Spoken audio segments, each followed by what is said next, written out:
Hello, everybody. My name is Nick. I'm the media coordinator here at Notre Dame. A couple quick announcements of stuff coming up this week, both online and in person. This Thursday, instead of having Stump the Priest, we're going to have Stump the Seminarians plus me. So I'm not a seminarian. So it's going to be Harrison and Dennis, our two seminarians, and I'll be on there with them.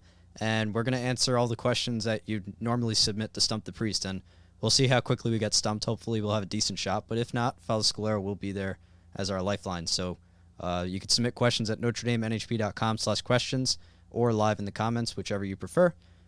Coming up next week on Monday, July 29th at 7:30 on Facebook, we're going to be doing Behind the Latin Mass. So we did Behind the Mass a couple months ago now, and we got a couple of requests for Behind the Latin Mass. So on Facebook, we're going to have Father Scalera and Father Daniel. Father Daniel's from Glen Cove Catholic. They're going to take us through the different parts of a High Mass, and we'll have the video of the last one playing so that you can follow along. And then Wednesday of that week, in person, we're going to be having a Solemn High Latin Mass, 7:30 p.m. in the church. We will be live streaming it if you're unable to attend. But Wednesday, July 1st, 7:30 in the church, Solemn High Mass in person. So be sure to mark your calendars for that. All right, here they are, Father Scalera and Father McAuldy, for our next Bible study of Matthew. How are you guys doing? Good. Doing well. Nick, how are you doing? I'm doing great. Thanks for asking. Before we get started with anything, Father Scalera, want to lead us in prayer, Pater Noster? Sure. Patris et Filii et Spiritus Sancti. Amen. Pater Noster, qui es in caelis, sanctificetur nomen tuum, adveniat regnum tuum, fiat voluntas tua, sicut in cielo et in terra. Panem nostrum quotidianum da nobis hodie, et dimitte nobis debita nostra, sicut et nos dimittimus debitoribus nostris, et ne nos inducas in tentationem, libera nos malo. Amen. Patris et Filii et Spiritus Sancti. Amen. All right, so today is chapters, I always forget what chapters are doing, 15 to 21. That's it, 15 to 21. Yes. So want to recap last week before we get started? Okay. Maybe just to, hopefully, for those of you who've been able to follow along or read, the benefit of doing this, going through one book, is they call it like a lectio continuo. Sometimes we look at these stories isolated from each other. The hope is that as we're going through, we're starting to get a sense of the rhythm of each gospel, what it's trying to do, and a bigger sense of it. So we had talked about, Matthew's gospel is written to sort of the Jewish audience. It speaks a lot to the prophecies that preceded it, pointing to Christ as the Messiah. We also see maybe these two types of passages. There's these narrative passages which continue the story, and then there's these long speeches or sermons, like the Sermon on the Mount, where he gives this long series of explanations and teachings. And we're starting to see this growing dynamic where he's growing in popularity. More and more people are engaged and interested, and he's growing. There's an increasing antagonism with the leaders of the Jewish people, the Pharisees and the scribes and Sadducees. So hopefully, as we've been following, we're starting to see he's giving more details to his preaching. He's healing and doing these miracles, which is bringing more followers. It's upsetting the leaders, and this sort of cyclical motion is leading to the apex, like the height of the story, which will ultimately be his death and resurrection. So we're going to reach a height of his teaching and preaching, and then it's going to start to sort of lead to his death. We're getting that final build up today to prepare for next week, where we sort of everything comes together. So we're going to start, I guess, with chapter 15. And again, if you have any questions, things that you're curious about, feel free to drop them in the comments. Nick will pick them up, and we'll try to find some natural breaks to fill them in. But, let's get going. Any thoughts, Father McAuldy, before we start? No, I have thoughts when we start. Okay. Okay. So we'll go right into it. So chapter 15, we start with we begin with that growing challenge between the Jewish leaders and Christ. What do we see in that first passage? They're asking him, maybe simply, why do your disciples transgress the tradition of the elders? They don't wash their hands when they eat. And what does Christ do? He challenges them, well, why do you transgress the commandments of God for the sake of your tradition, about not honoring their mother and father? He highlights how they follow this tradition, this custom among them, which ultimately gives them a loophole to not take advantage of their parents, to not honor their parents. So he calls them hypocrites. He highlights, you're criticizing me for not following these little traditions, but but your traditions actually go against, the law of God and use them in this bad way. So he's setting up this distinction between the sort of the Pharisaical, looking at the external, just following law, versus Christ highlighting the spirit of the law. This is something we started to hint at in our Genesis readings. God is maturing the people, so he gives them, trust me. And now I'm going to give you, follow me. Now I'm going to give you some laws to follow. But the next step is, well, it's about more than laws. It's about the positive. The Beatitudes were about, this isn't just about don't. Do this, do this, do this. It's finding that spirit of growing in love like Christ. So this is what's starting to happen. And the next part comes together. What does he say? Starting in verse 10 and 11, not what goes into the mouth defiles a man, but what comes out of the mouth that defiles a man. The Pharisees were offended, but he's kind of saying, look, it's not so much about these purity laws. They're secondary. If you're a nasty person, that's far worse than following these rigid laws, which are human and secondary to these bigger laws. So he sort of directly goes at the Pharisees. Let them alone, they are blind guides. Blind man leads a blind man, both will fall into a pit. So he's kind of saying, don't follow these Pharisees. They don't know the Heavenly Father. They don't know the way. They're caught up in these laws and lost sight of what the point of the laws are for. So that's sort of we're seeing coming to a head that challenge. We go into verse 21.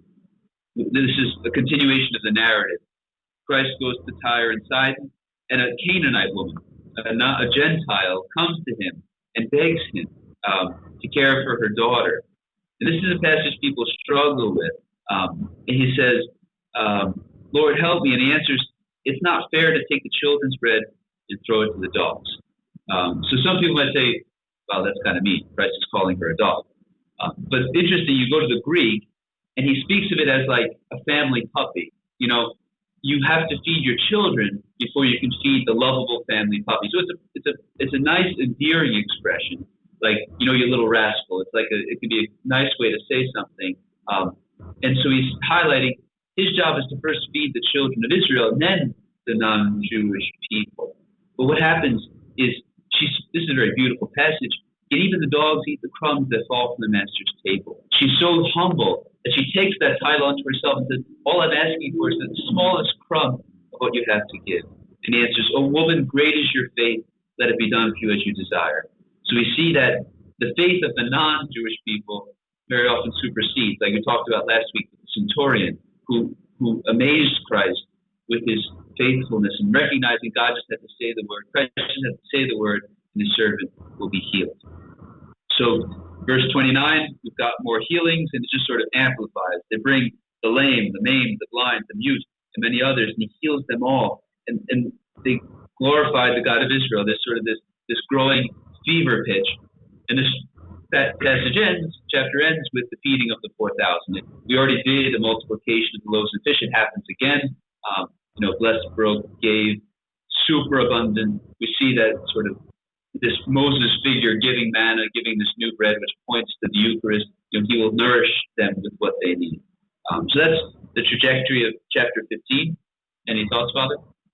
Yeah, I think when we look at the Pharisees and the scribes, people who weren't necessarily best friends, right? They did not get along with each other, but yet this common enemy of Jesus seemed to unite them because he was turning things on their head, right? And these traditions that they followed are not really scriptural traditions as much as things that were kind way, and which you mentioned, traditions of man, not necessarily traditions of God. And that these were meant not for everybody, but for the priestly class, and the Pharisees took them upon themselves.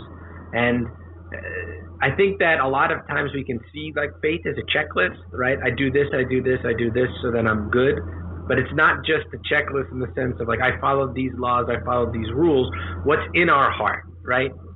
Jesus talks about that idea of what's in our heart, that what comes out of our mouth is what we're really thinking, what our heart says. So we have to be careful. It's not just a checklist of I did this, this, and this, but then in our heart is anger, in our heart is bad thoughts or whatever it may be. We have to really keep that in mind, and that purity of heart beats anything that we do externally. We can fool ourselves sometimes too, but also with the Canaanite woman, her persistency, right? She does not give up in asking, and that someone who is not Jewish, is acknowledging the lordship of Jesus, and that persistence. She knows that he can do it. She's not like, oh, we'll see if he can do it. She knows who he is. She knows that there is something special to him, and so she's persistent in that asking and coming to him. And I think that's very important for us to be very persistent, but with the humility that you mentioned, Father. That idea that, I have to be humble in the eyes of God to receive what it is that he wants me to receive. To know that I'm going to get what I need, and to be humble to know that what I need and what I want might not be the same thing. And then we just see this transition now. The big difference is 7, right? The first one, the numbers were different. Mm-hmm. And so we see 7 as a difference. And I know, would the church fathers say that also is a prefigurement of the 7 sacraments? That's an interesting point. I can imagine that. I haven't read that before, but because I know that sometimes I've heard people attribute it to that, but I did not find anything that said that specifically. I didn't do an extensive amount of research, but I was just wondering because I was thinking that I heard that, but I didn't want to say it definitively because I wasn't sure if that was the case. So the great church father, Father McGaldy, has come to this beautiful insight, which I think is worth reflecting on. Yeah, I'm not. We'll attribute it to you. Yeah, well, I can't be a church father. So, and if you've ever read anything that I've written, I'm not going to be a doctor of the church either. No, but I think, and maybe that's some of the practical insights to draw from this. You see maybe compare the humility of the Canaanite woman with the pride of the scribes. We do these things, so we're good. And she's just begging Christ. And you can compare it to, the people who come to Mass and then on the parking lot, cursing at each other. Right. You've done these things, but did you really do it with the spirit of what it meant? Are you growing in patience and humility and generosity? That external falls short of the interior holiness of this other woman. Right. Yeah. Okay, so we'll go to chapter 16. And this is interesting, actually. The benefit of reading straight through is this passage we probably all heard, but never connected with the one before. So what do we see? The Pharisees and Sadducees come and test him. They ask him to show a sign from heaven. He just multiplied the loaves and the fish. Like a passage before, he just fed 4,000 people, and they're asking for a sign. So there's just this persistent, blindness, this purposeful blindness to what he has to say. And of course, he always has this sharp comeback. I mean, you can tell at night if it's red that it's going to be fair in the morning. In the morning, it'll be stormy today, but the sky is really threatening. You can figure these things out, and yet you can't see what's played in front of your face, that I'm doing these incredible things, that I'm the one. He sort of points out that hypocrisy.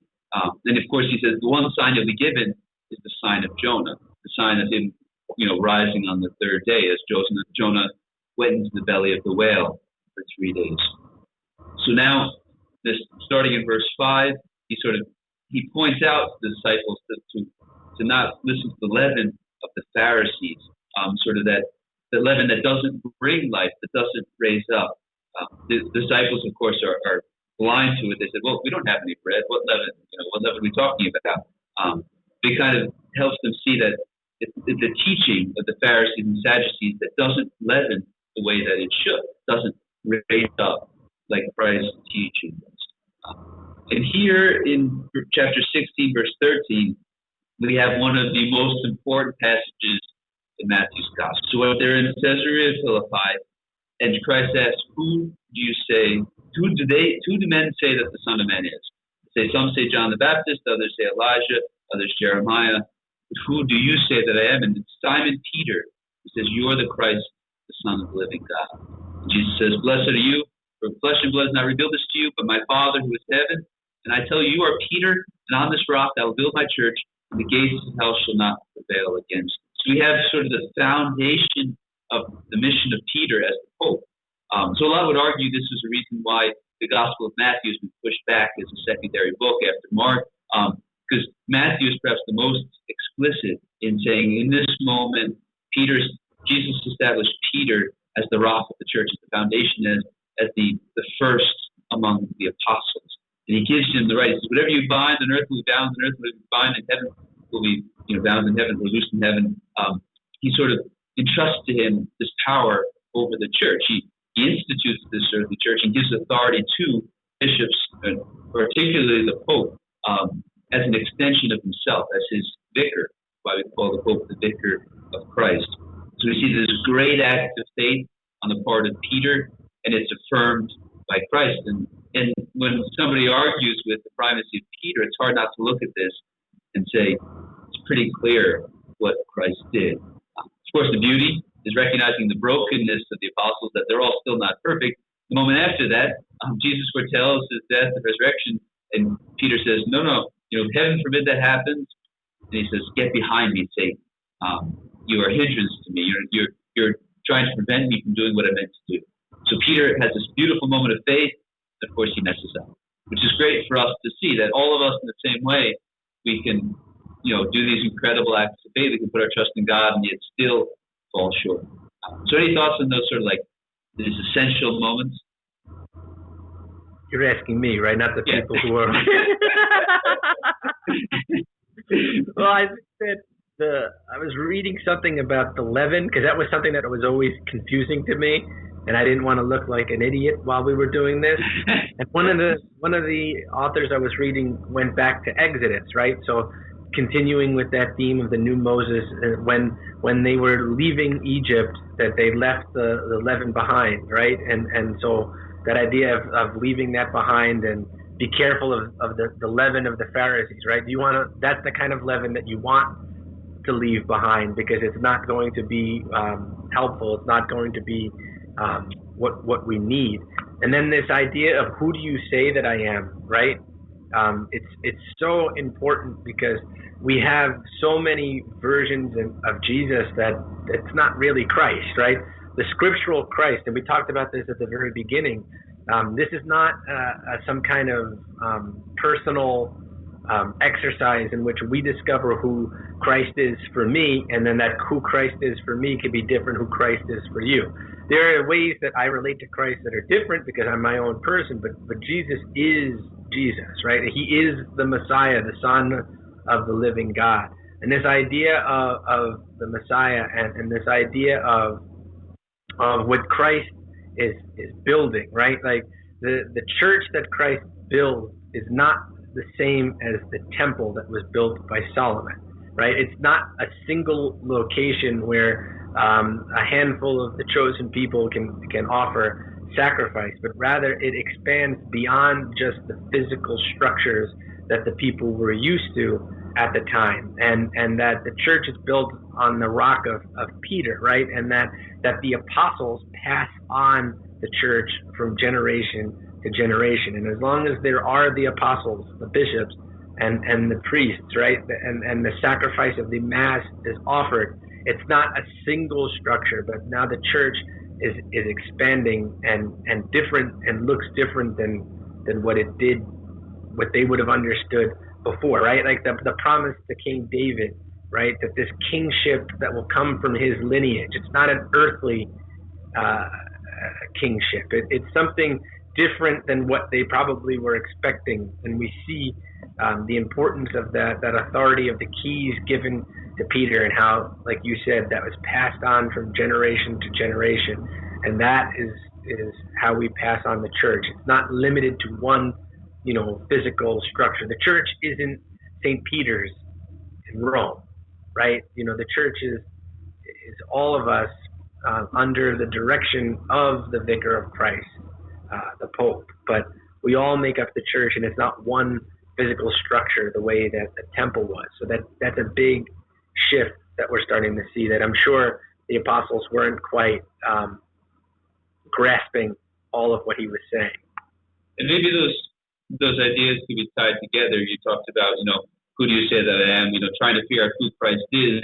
You know, if you just sit down with the scriptures, you can sort of make up your own Christ, project your image of who you might be yourself. That's why we have the church, is because Christ tells us who he is. Like, I don't tell people, oh yeah, Father Bagaldi, you know, he plays the piano and he loves to read Russian literature. Like, that may not be true. You have to tell me who you are. Same way Christ reveals himself to us through the church. If we're going to make it up, that's not the real Christ. We're sort of defining him our own way. I think a lot of people do that nowadays. Oh yeah, Christ wouldn't say that. Well, the point of the church is it's handing on who Christ actually is, not who we want him to be. Right. It's not a convenient, or what I've heard said once before, like a fast food Jesus, right? Like, give me this, give me this, give me this, give me this, and hold the pickles, right? Like, it doesn't work that way. And I think a lot of times, you know, like I remember listening to, I won't say which celebrities they were, but one of them was a Christian, one of them wasn't. And the non-Christian kept saying, like, you know, Jesus was like, you know, he loved people, and she was quoting very specific passages, and then the other person who was a Christian came back and said, but then you're leaving out the next line, go and sin no more. So it's like we can't just make him who we want to be. And there are, like I've said before, subjective aspects of it. How I relate to Jesus will be different than how all of you relate to Jesus, because we're all individuals, but he is the same Jesus for me and for you. Certainly. All right. So we'll finish up chapter 16. So what does he say? If any man would come after me, let him deny himself, take up his cross, and follow me. Whoever would save his life will lose it, or loses his life for my sake will find it. So there's this idea, okay, what does it mean to follow me? You know, in light of Peter's denial, no, all of us are meant to take the cross. All of us are meant to suffer and sacrifice this life for the next. For what does it gain a man to gain the whole world and forfeit his life and forfeit his soul? Nothing on this earth is worth, you know, surrendering eternity for. So that actually leads us to the Transfiguration. Not even whales. Exactly. Well, that's what I was thinking about. You know, Thomas More, who we celebrated. If anybody's seen The Man for All Seasons, the play, you know, this guy sort of betrays and perjures himself to become, Chancellor, I forget what position of Wales. And Thomas More challenged and says, you know, promise not a man to gain the whole world, but for Wales, he surrendered his soul. That's a great line. We might watch that tonight, actually. Good. We're not making fun of the Welsh, let the record show. Great place. So what's interesting here, again, the beauty of following these stories straight through. So we have this moment of almost shock to the apostles. Like, look, I'm about to die. You know, this is going to be a bad scene. It's about carrying the cross. And what do we see? The Transfiguration happens. So in following this sort of scary moment, Christ takes Peter, James, and John, which is kind of cool to see. He has his closer circle. I think you mentioned this last week. You know, Jesus has his levels of friends. Those are closest to him that he works with more closely. He brings them up. Moses and Elijah appear. He's transfigured. So we have this image of future glory. So they're giving us a glimpse of what's going to happen. It's going to be suffering. But he says, well, this is what it's going to lead to. And Peter says, let's stay here. Let's build these tabernacles. To call back to that time in the desert, you know, that let's build tents here to remain with God. He's present. Moses, who became, you know, resplendent when he had seen God. And they hear, this is my beloved son. Remember the baptism. You know, this is all coming to its fulfillment. Christ lowering himself, taking on our human nature, will be raised up and transformed and glorified. So they're amazed at what happens.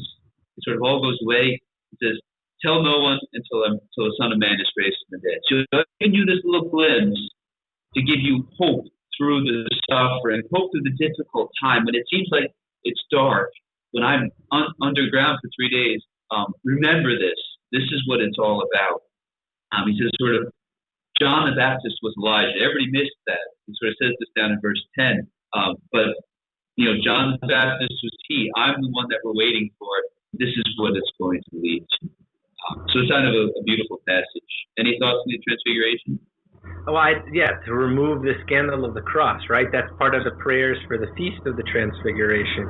And that idea of going up to the mountain, whenever we see that's going up, when you're up on the mountain, you're closer to God.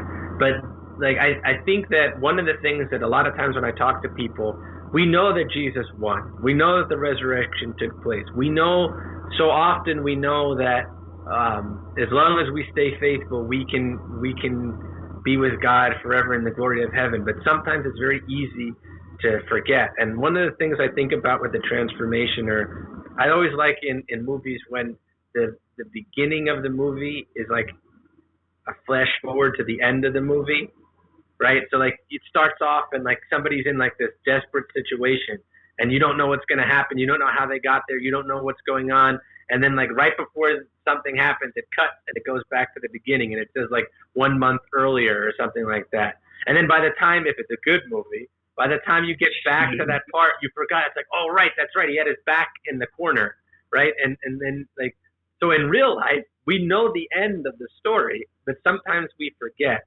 So we have to have that patience with ourselves in that situation where we're kind of like, all right, I got to remind myself that the war is already won. And that whatever happens, whatever my passion is, whatever cross I have to carry, the cross leads to the resurrection. Ultimately, you can't have. Sorry. I was going to say you can't have Easter without Good Friday, but go ahead. Yeah, and I think even then, so it gives you, in those dark moments, you're looking forward to the moments of consolation, if ultimately eternity. But it also works the other way. Sometimes we say to God, like, let's stay here, as Peter did. Like, I want to stay in this good moment. But those good moments also go. You think of the joys of, like, your married life, the honeymoon. It's wonderful, when you first have a child. But, of course, beyond those moments of the joyful moments, the crosses will follow. Christ now comes down the mountain. We have to be ready to leave those moments. They're foretastes. So every moment of joy in this life is going to pass because it's only a taste of the glory that's going to come forever. That's usually what I preach about when I preach about the Transfiguration. So I didn't say anything about that today just in case anyone has heard me talk about that. But then I realized they probably haven't, and I could have used that again. So now here you go, besting me. I stole your line. Stole my thunder. Okay, so the rest of chapter 17. So we have an epileptic boy, and so the disciples aren't able to heal him. And he says, you have little faith. He casts the demon out, and he sort of says, because you had little faith, you aren't able to do this. For I say to you, if you have faith as a grain of mustard seed, you'll say to this mountain, move, and it will move. Nothing will be impossible to you. So that's this beautiful little passage here to say, like, you can if we put our trust in God, not in our own power, if we entrust ourselves to Him and we have faith in God, we can persevere. We can overcome these things. And again, verse 22, he foretells that he'll die and rise on the third day.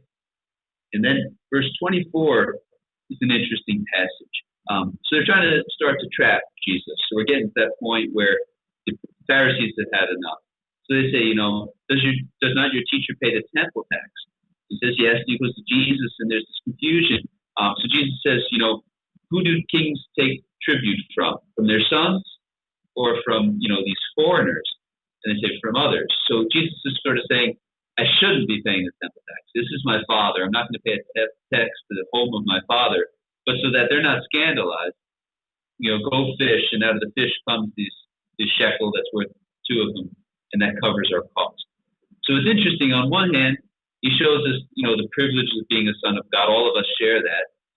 But also we recognize sometimes we have to deal with the situation around us, not to scandalize others. St. Paul similarly said that, when the purity laws are lifted, at certain times he follows them, not because he needs to, but just so he doesn't scandalize the people around him, so he can fit into the culture and convert them.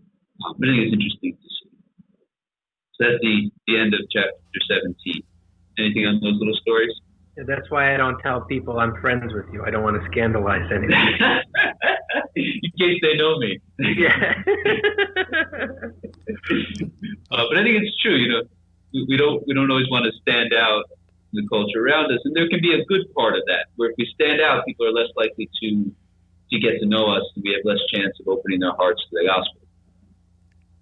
Father, I think Nick was going to say something. Oh. Yeah, I was just going to say we have a question in the comments if you want to answer it. What are they referring by saying Peter was given the keys to heaven? Well, that's straight from the passage in verse 19. I will give you the keys of the kingdom of heaven, and whatever you bind on earth shall be bound in heaven, whatever you loose on earth shall be loosed in heaven. So the keys, it's ultimately is he can sort of turn the lock for heaven and earth. Some commentators speak of like that, the ability to excommunicate. So those who are in communion with the church or out of communion, Peter has the ability to decide that. There is some authority given to him on earth to speak on behalf of Christ. And so we take very seriously the ability of the Pope to decide what is in and what is out of the church. Of course, it's not like he's just doing arbitrarily. We have to be careful of this. What he does is he speaks on behalf of the faith. So he's meant to express the truths of the faith and bring them into fulfillment in a way that's, that can be manifested. Jesus lived 2,000 years ago. It's hard for him to comment on modern topics. So the Pope takes what Christ would say and speaks it in the present. You need a head for a body. So the Pope is the head that can speak definitive and authoritatively in a way that a group of people would often argue and never get anything done. Sounds good. Any others? No, that was it. So far at least. Yep. Yeah, no, that was it. All right. Chapter 18. And again, so this is interesting. If you're following the storyline, there's been this emphasis on Jesus' death. Right? He just foretold it before this little passage. And what are the disciples worried about? Who is the greatest in the kingdom of heaven? So he's talking about how he's going to die. And they're worried about, well, who's going to be the best? So what does he do? He calls a child in their midst and says, unless you turn and become like children, you will never enter the kingdom of heaven. Whoever humbles himself like this child is the greatest in the kingdom of heaven. So he kind of turns on his head. Stop striving for greatness. Be humble like this child. Entrust yourself to the Heavenly Father. Let him lead you. Make it not about what you want and your will. What does a child do? He trusts the parents and he follows them and he's obedient. So that humility and simplicity is sort of his answer to that desire for greatness. And he sort of goes on with that image of children. Whoever receives a child receives me. Whoever causes this child to fall would be greater than a millstone be fastened around his neck and drowned in the sea. So with that call to be like children is a call to protect and care for God's little ones. Those simple, especially when you see, people with intellect, misleading and deceiving and manipulating people. All of that falls into this idea of drawing people away from the truth for selfish or sinful reasons. There's nothing worse than abusing the gift that you're given, that authority or that privilege or that intelligence. And then finally, this little passage in verse 7, he sort of, this is the passage many recognize, if your hand causes you to sin, cut it off. If your foot does, cut it off. Pluck out your eye if it causes you to sin. Not that he wants us to actually do those things, but sort of the emphasis is more important than anything else is getting to heaven. So better that even good things, like I love chocolate cake. If eating chocolate cake makes me gluttonous, at some point I have to say, okay, no more chocolate cake for me. It's not a bad thing, but even though it's a perfectly normal thing for me, it's preventing me from getting to heaven. So I need to cut it out of my life. So that's worth considering. All of us need to look in and say, what are those near occasions to sin? What are those things in my life that maybe not be bad in themselves, but they lead me to do bad things? Even something like having a drink. Some people just can't have a drink because it does lead them to do things that are bad. Any thoughts on that, Bob? Yeah, and I think we just, if you want to make a point, you got to make it over and over again, right? So we see Jesus really hammering that point home. And I think that sometimes when we're praying with Scripture, that passage when he's talking about being childlike, to bring that into our prayer, right? And to think, okay, what did it feel like to be a child and to have that innocence and that simplicity where we trust what our parents say, right? And that when they speak we listen and we're not worried about certain things because we know that we're going to be okay because they have our back, right? There's a moment when we realize that our parents aren't perfect and they can make mistakes, but very early on, that's not the case. And to put ourselves in that moment and to think about what that safety feels like, what that comfort feels like, and then remember that at every moment, that's the case with God. At every moment. So when fear comes, when these things come and start frustrating us or getting us worked up, to remember what it was like to be safe as a child, and then put ourselves back in that moment and know that that's what it's like with God right now. Good. All right. So verse 10 in chapter 18, another familiar parable of the lost sheep. If a man has 100 sheep and one of them goes astray, he leaves the 99 and goes in search for the one. He rejoices over it. So we have a little, you're saying, that we have this perfect Heavenly Father that loves us and cares for us no matter how far we stray. He's there for us. We can trust Him. He'll lift us up and protect us. Down in verse 15, we have almost an expansion of the promise made to Peter. So again, he goes down, whatever you bind on earth shall be bound in heaven, whatever you loose on earth shall be loosed in heaven. So this is an extension, some would say, of not just to Peter, but to all of the apostles, the ability to bind and loose sins, the sacrament of confession, the ability to dispense grace, through blessings. God uses the church, this institution, to bring His grace into the world. And the end of this chapter is about forgiveness. So we had First Peter say, how many times should I forgive? As many as 7, I say 7 times, but 70 times 7. To forgive this sort of unending number. And he uses a great parable to capture that. So they say, this king has a servant who owes him a lot. The servant sort of begs and implores that, let my debt go away, and the king does. What does that servant do? Another servant owes him a much smaller amount of money, and he refuses to forgive him, throws him in prison. It's unforgiving. And of course, he calls him a wicked servant. I forgive you. You won't forgive your own debtor. And it's the perfect image for all of us. So anybody who offends us, it's so minuscule compared to the offense we bring to God by our sins. If God is infinitely good, if He loves us perfectly, He's willing to die for us on the cross. He shows us perfect love, even the smallest sin. It's an infinite affront to Him. It's an infinite, rejection of that love. So if anybody sins against us, well, we're not perfect. We don't love them perfectly. So their sin against us is much smaller. It's hardly anything compared to that. So how could we not forgive them if God is willing to forgive us? That's why I think people who go to confession often are more forgiving, more understanding, more patient.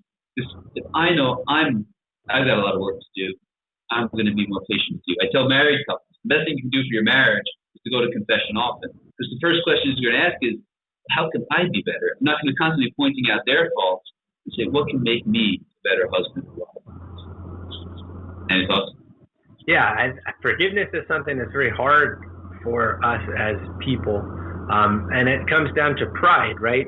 So often I think that I'm more important than somebody else. And therefore, when somebody hurts me, it's worse because it was me, right? And that pride kind of kicks in. So to pray for that spirit of forgiveness, to go to confession regularly because of how important that is for us to seek forgiveness, right? And think about, for us, going to confession regularly for us helps us to be better at hearing confession.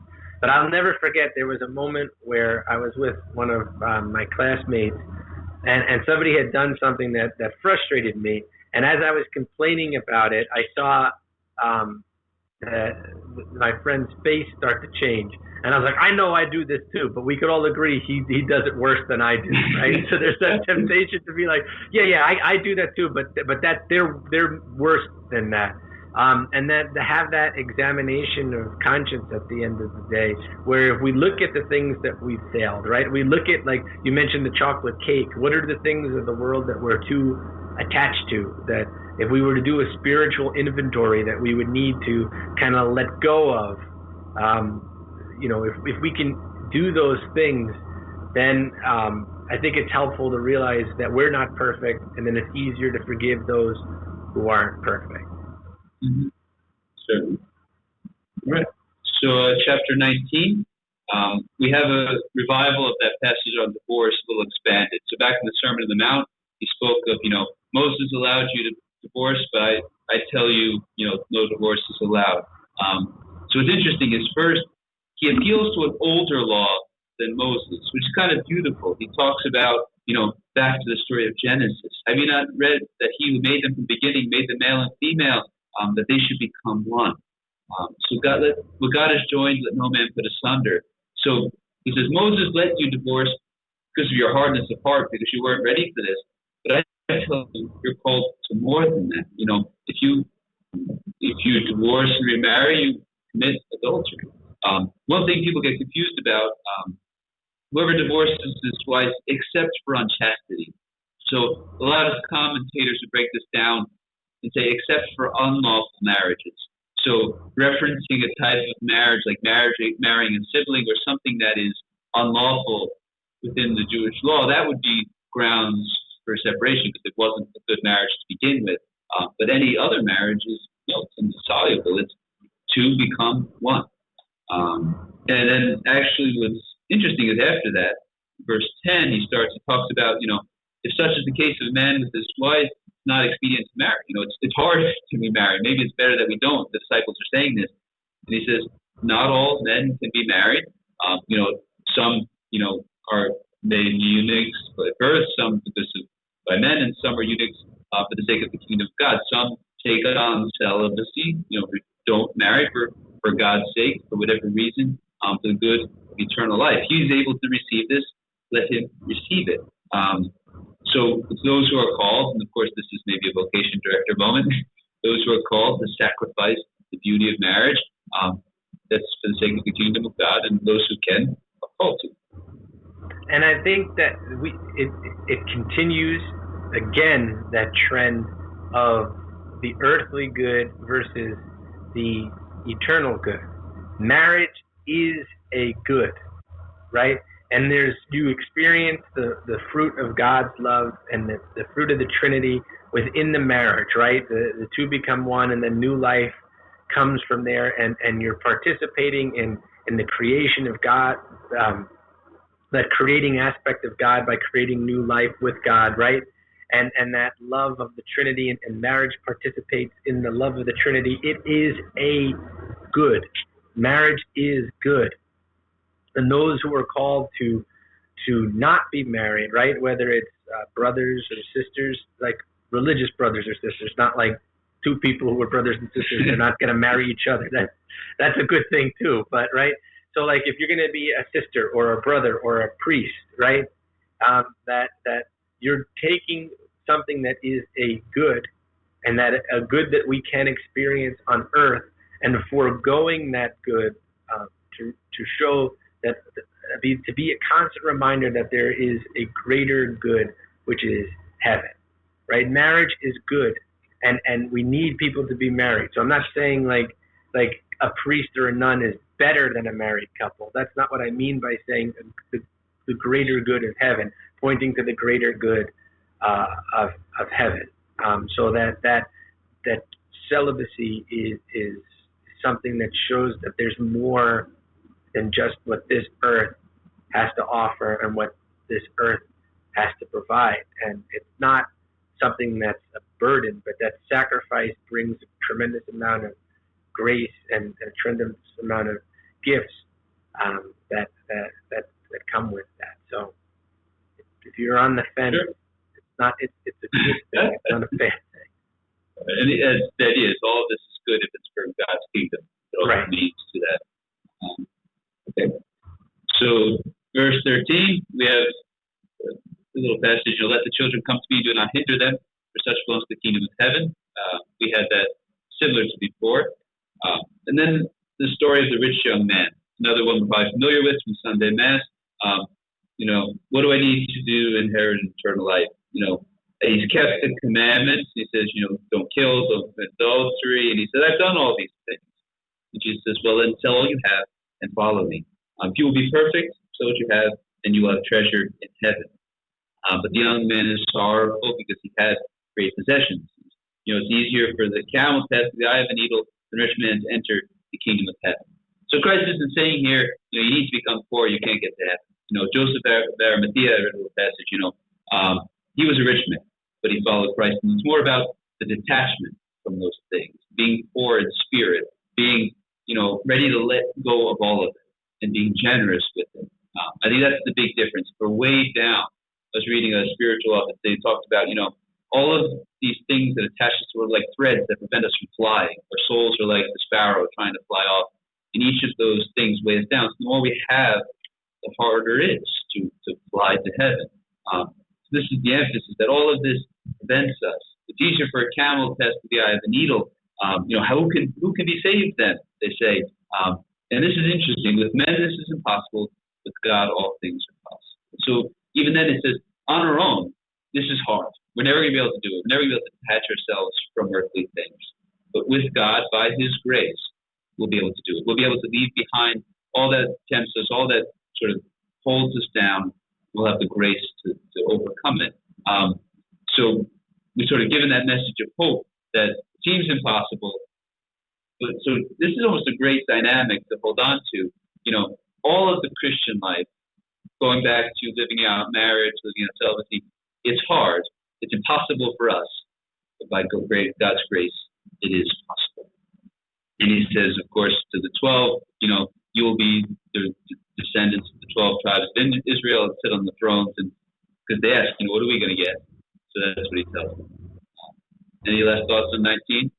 A hundredfold, right? You'll receive a hundredfold. How great that is. And I just know in my own life so many moments where people could talk about how much one has to give up to be a priest, but I could talk about specific moments that were the hundredfold, the things that I gained from following Christ, right? Not lost. Right. And that's whenever we do God's will, it always, pay off.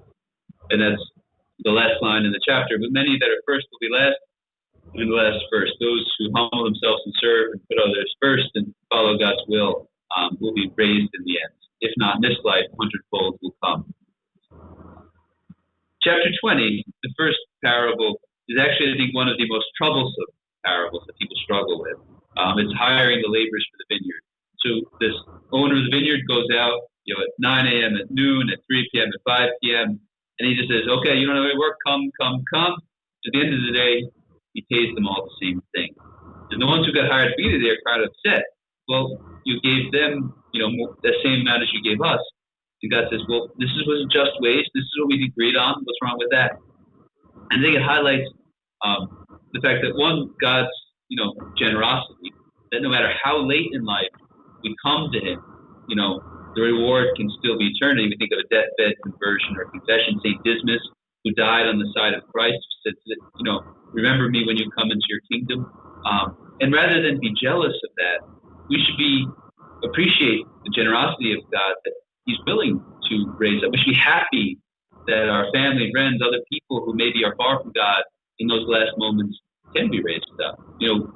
How justice and mercy come together. He gives what's just to those who are good, but He's just as just. He's super abundant in His mercy in giving to those who maybe fall short. So if our instinct is to be annoyed with this, maybe part of us doesn't realize that in the end we're not owed any of this either. Really, we're all sinful. We're all the people hired at 5 o'clock. We all need the generosity of God. Any thoughts on that, Barry? Yeah. One that I often hear about that jealousy aspect of it. One, we don't know what time we were hired, so that's an important thing. And we can get fired, and if we get fired, we want to get rehired, right? So that's something to remember.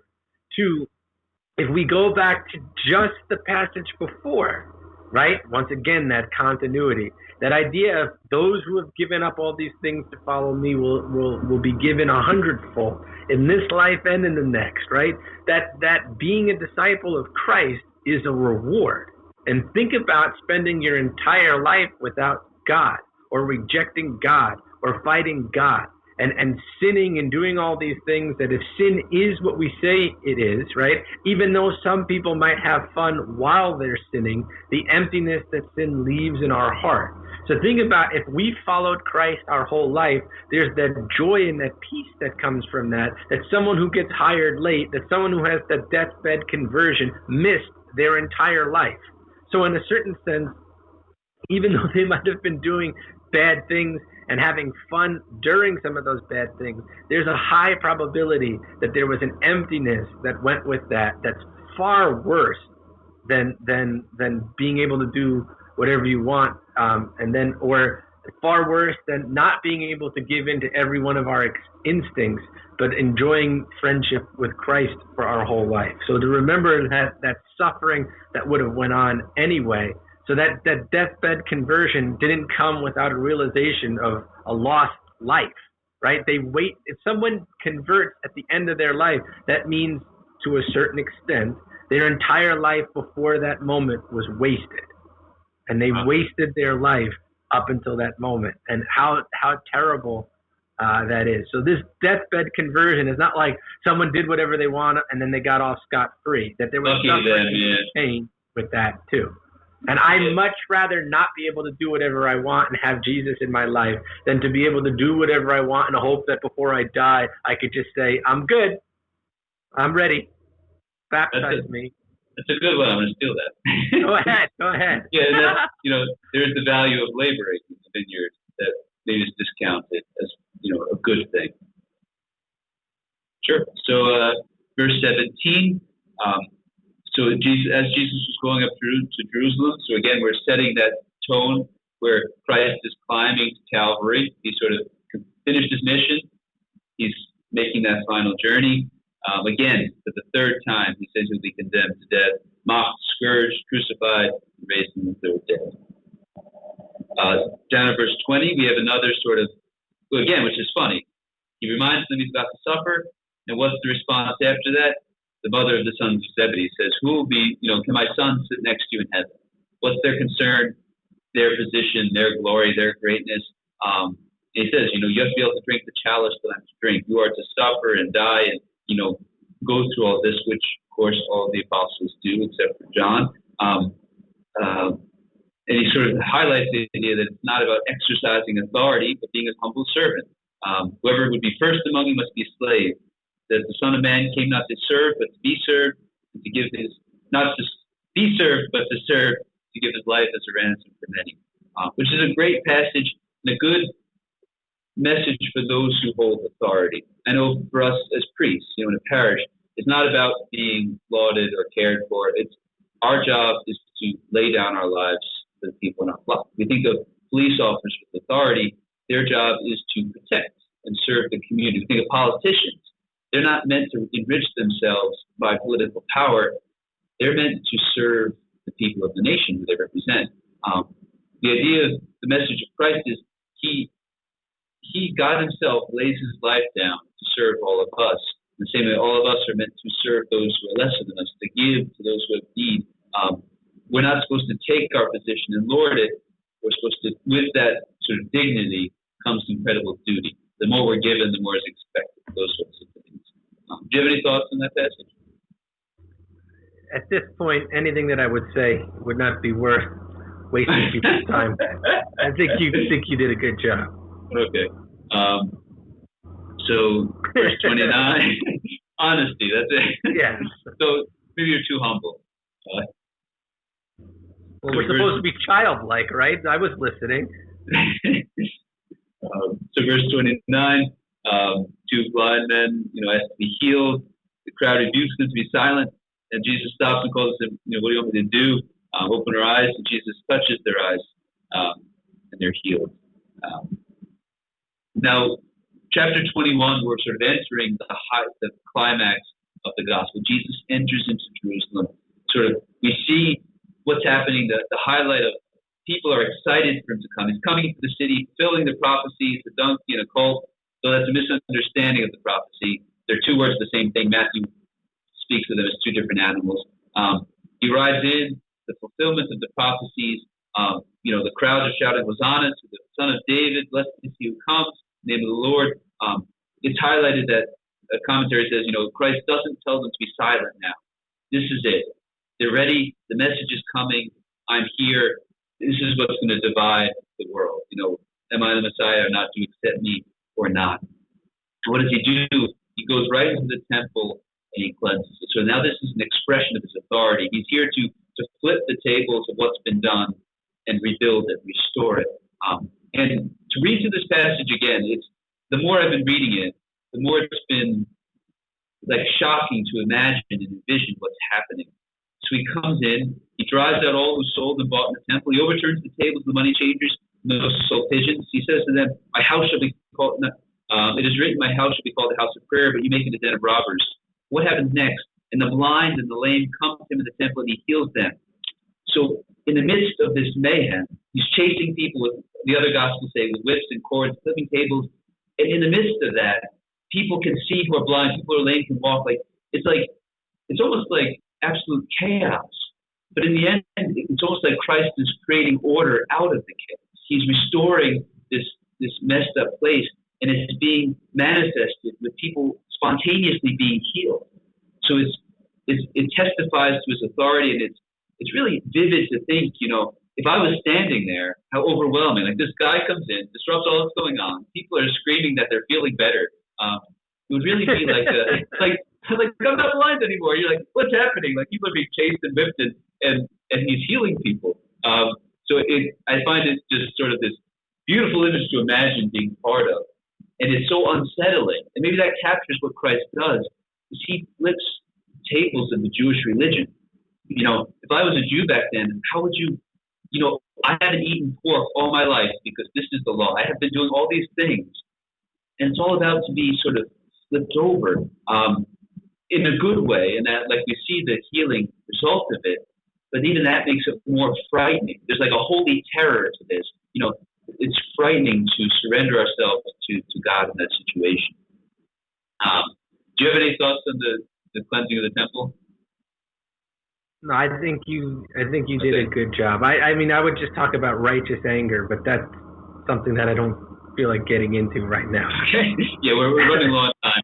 Maybe Yeah. we'll just finish out. Because the rest of the gospel is actually just him pointing out the sort of the transcending of the Jewish religion. What is he curses the fig tree? Sort of a symbol of that faith is no longer producing fruit. It's not fulfilling what it's meant to do. Curses it, saying it's no longer bringing forth fruit. They question his authority. This is again, the Pharisees are coming at him, and he tricks them. He says, "Well, why didn't you listen to John the Baptist?" They sort of are confused. Like, well, if the baptism of John came from God, it was bad that we ignored him. If it didn't come from God, people will be upset because they like John the Baptist. And so Verse points out, okay, Jesus, if I say either thing, if I say my authority is from God, I'm a blasphemer. If I say my authority is human, then nobody's going to listen to me. So they're trying to trap him, but he reverses the trap on them. Verse 28 talks about the two sons who got in the vineyard.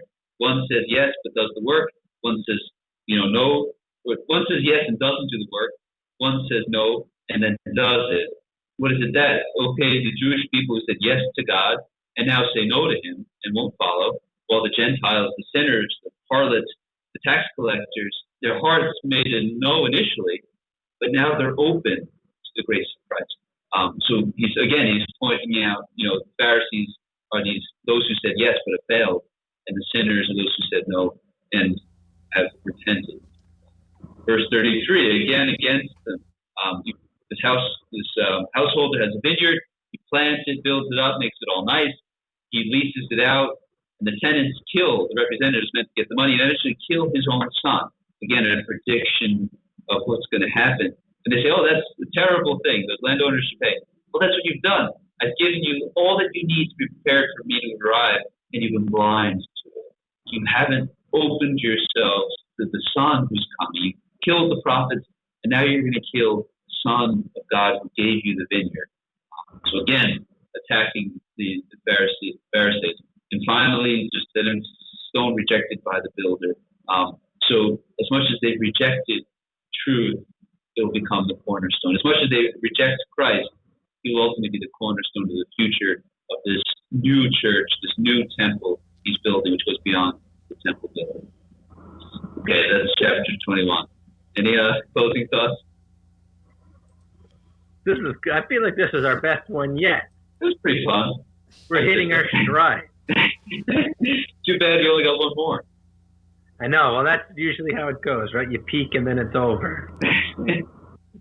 I do have a question from the comments to ask you guys. This was back when Father McAuley was talking about the deathbed stuff. Will reciting the Chaplet of Divine Mercy on their deathbed bring them closer to Jesus? It's not going to hurt. I think there are special promises attached to praying the Divine Mercy on a deathbed. I can't say exactly what they are, but it is a beautiful tradition that's grown of praying that prayer in particular. Which, of course, what better? Praying for mercy to somebody on their last legs. It's not going to hurt. Yeah. But that's why, what's that, St. Gertrude prayer to save 1,000 souls from purgatory? Yeah. Somebody asked me, does that really work? And I was like, well, it's not going to hurt if you say it. If it's 900 souls, 600 souls, 1,000 souls. Or one soul. Right, exactly. It's so worth it. All right. So I guess, I guess that's it for tonight. Next week is chapter. Actually, we're finishing next week, right? So it's all the way to 28, right? It's 28 chapters in Matthew. So, that's right. All right. So, unless you look at our Instagram, then there's 29. Oh, right. I made a mistake. I posted something. I reversed the. It was the hundredfold, right? 1929, but I put 2919. It was a moment of weakness. It happens to all of us. Yeah. All right. Well, okay. So to 28 next week. I was about to say, I thought you were talking about something I posted. I was like, what? I don't know. No. I did. Yeah. All right. I wrote another chapter to the gospel. Oh, really? That's cool. Yeah. All right. Father Scler, do you want to close us out with the Ave Maria? Sure. Padre, Spiritus Sancti. Then Ave Maria, gratia plena, Dominus tecum, benedicta tu mulieribus, et benedictus fructus ventris tui, Iesus. Sancta Maria, Mater Dei, ora pro nobis peccatoribus, nunc et in hora mortis nostrae. Amen. May God bless you all, the Father,